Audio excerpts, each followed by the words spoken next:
नाम खुशनुमा, जगह मुफ्तीगंज। आज जहाँ अपने घर को बनाने की तैयारी हो रही थी, वहाँ उसकी बहन और उसकी माँ उसकी मैयत को सजाने की तैयारी कर रही थी। ये उसने नहीं सोचा था।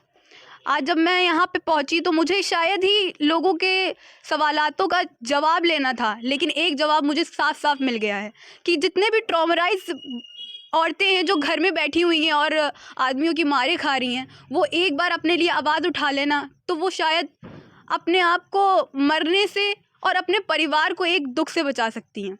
यही गलती शायद खुशनुमा ने कर दी। अपने आप को एक ज़िद में आके उसने अपने आप को किया, अब मैं तलाक नहीं लूँगी, मेरी किरदार पे उंगली उठेगी। हर एक इंसान या हर एक मर्द या एक औरत अपनी इज्जत को डरने के लिए, इज्जत से डरते हुए एक रिश्ते को निभाता चला जाता है और अंजाम ये होता है कि कभी मर्द मर जाता है और कभी औरत। जो रिश्ता निभाना चाहता है उसी के साथ ये हादसा क्यों। इनकी बहन ने एक बात बहुत अच्छी कही कि मौत का बदला मौत होता है। ठीक है, हमने कॉल करी, बहन को फोन नहीं उठाया मेरी बहन ने। असद ने मेरा कांटेक्ट हुआ, कहने लगा तेरी बहन बेहोश हो गई है और जो है ना हमने डॉक्टर को बुलाया है। तो हमने कहा अच्छा, हमने कहा कुछ खा तो नहीं, लेकिन हमारे घर कौन सा जहर, कुछ नहीं है, हम लोग को नहीं पता। हमने कहा कि अच्छा ठीक है तुम देखो। कहने नहीं डॉक्टर बुलाया, उन्होंने बोला है एनर्जोल पिलाओ और हमने इंजेक्शन लगा दिया है, सुई लगा दी सोने की, वो सो रही है। फिर थोड़ी देर बाद हमने कांटेक्ट करा, कहने नहीं सो रही है, खर्राटे ले रही है। फिर हमने कहा मेरी बात करा दो 6 बजे के आसपास। तो कहने लगा वो सो रही है कैसे हम तुम्हारी बात कराते, डॉक्टर ने कहा उसको सोने दो। ठीक है, फिर 8 बजे के लमसम उसने कॉल करके कहा तुम्हारी बहन की ज़्यादा तबीयत ख़राब हो गई है, होश में नहीं आ रही हो, तो हम मेरा हॉस्पिटल नहीं आए, तुम आओ चलो। ये हमको लेने के लिए आया मारने के सिलसिले से, ये हमको मारना चाहता था क्योंकि सारा वाक़या मेरे सामने हुआ था।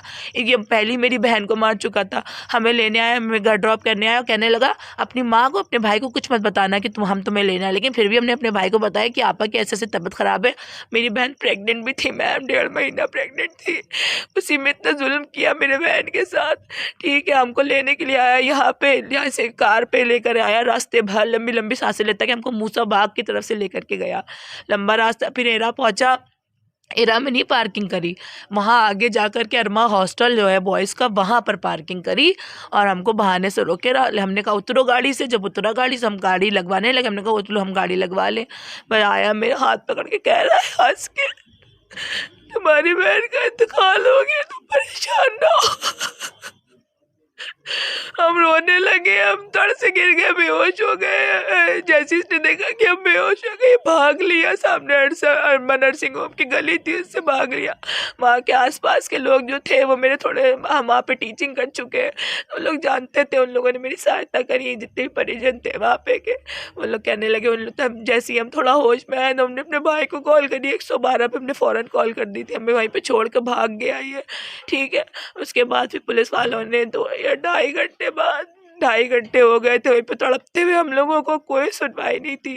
ठीक है, 2.5 घंटे जब हो गए, पुलिस आई बार बार, कभी किसी तरफ से पुलिस आई, वहाँ पे मुकदमा दर्ज करने के लिए बोलने लगे।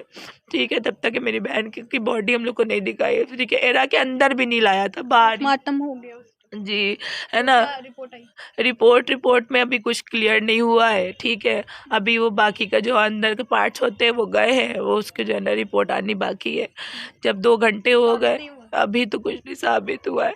ठीक, और बहुत खुश है वो लोग बहुत खुश, उन लोगों को खबर है ये कि पोस्टमार्टम रिपोर्ट में कुछ नहीं आया है। तो आपको क्या लग रहा है कि उन लोगों की साजिश होगी? बिल्कुल साजिश है, सबने मिल के मारा है मेरी बहन को। उसके सर में इतना बड़ा जख्म हो गया था, हल्का सा चोट लग जाती थी अगर से तो सर झन्ना जाता था, कहती थी नमा चक्कर आने लगा है। हम लोग बहुत एहतियात करते थे, अभी साल भर हो गया था।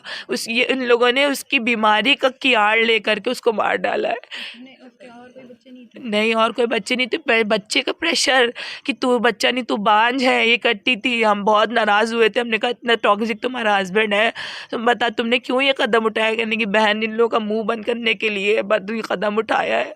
गैरत में मरी जा रही थी मेरी बहन, आखिरकार मर गई। पुलिस प्रशासन के ऊपर कोई दबाव बढ़ रहा है? पुलिस प्रशासन के ऊपर से मेरे हिसाब से वो लोग दबाव डाल रहे हैं। अभी तक तो हम लोगों की सहायता करी तो पुलिस आप वालों लोग ने। पब्लिक से क्या कहना चाहते हैं? हम पब्लिक से यही कहना चाहते हैं, मेरे जितने लोग हैं अपनों से, कि हमारी मदद करें। हमारा बस मेरा एक ही है मोटिव कि सब लोग गिरफ्तार हो जाए, गिरफ्तार हो, इन लोगों को कड़ी से कड़ी सजा मिले इन सिर्फ लोगों को। गिरफ्तारी आपके लिए काफ़ी होगी? नहीं नहीं, जैसे मेरी बहन की जान ली है वैसे ये लोग भी, इनकी भी जान ली जाए। ये लोग भी जान का बदला जान है। मेरी बहन बहुत मासूम, बहुत सीधी थी। इन लोगों ने इतने इतने इल्ज़ाम लगाए मेरी बहन पे। हमेशा हम फैसला कर हाथ जोड़ के आए थे मैम आखिरी बार। हमारी यही डिमांड है सबसे, पब्लिक से, जो भी हमको देख रहा है जहाँ जहाँ तक के, हमको योगी जी अगर देख रहे हैं तो हमें उनसे भी दरख्वास्त है कि अब मेरी बहन नहीं ज़िंदा बची, वो तो मर गई अब, लेकिन ये लोग ज़िंदा ना बचे। उसके कातिल एकदम खुलेआम टहल रहे हैं, उसके कातिल सब लोग खुलेआम खा रहे हैं, पी रहे हैं। इन लोगों को भी सज़ा हो, फांसी की सज़ा हो सबको। सबने मिलकर मेरी बहन को मारा है, अकेली मेरी बहन माँ बाप अकेली पड़ गई, सबने मिलकर मारा मेरी अप्पी को। बहुत छोटी थी अभी, वो ज़्यादा उम्र नहीं थी उसकी, सिर्फ 27 साल की थी मेरी बहन, सिर्फ 27 साल की थी। मेरी उम्र 24 साल है। आप ही सब सपोर्ट करेंगे? हाँ, हम सबसे छोटे हैं घर में। मेरा एक भाई है, बस एक भाई है जो बोलने पाता है। फाइनेंशियली इतना नहीं हम लोग, क्या नाम है, मजबूत कैमरा साइड है। घुमाओ देखो। फाइनेंशियली इतना हम लोग मजबूत नहीं है, शुरू से हम लोग थोड़ा सा। रुक, बहुत अच्छा बोला आपने, अप्रेस करेंगे एकदम। हम लोग हैं आपके साथ, कोई जिस दिन परेशान होने की मैम ज़रूरत नहीं है मैम आपको। जिस दिन रिपोर्ट मिलेगी या जिस दिन